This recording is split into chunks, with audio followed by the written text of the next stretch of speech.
because in a typical choose your own adventure book, they have all those chapters where you have some of that stuff where you might get to it early in your story or you might get to it later, and that's how you give more choices without having to create more content, like without having to do as much content, right? So my Where issue, rather than say like the next choice is either you're doing this or that specifically, this you're is leaving it a little bit more open. this is where it becomes gimmicky though. And this is where Sure. the question I think comes in as to whether or not it's an effective storytelling strategy because I remember the first time that I was introduced to a choose your own adventure book and you're immediately taken in by the concept because you're like I get to participate.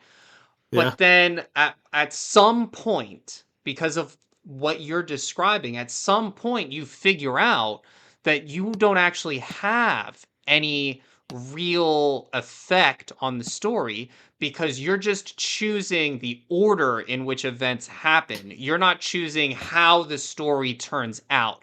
And that's when I, it becomes a gimmick.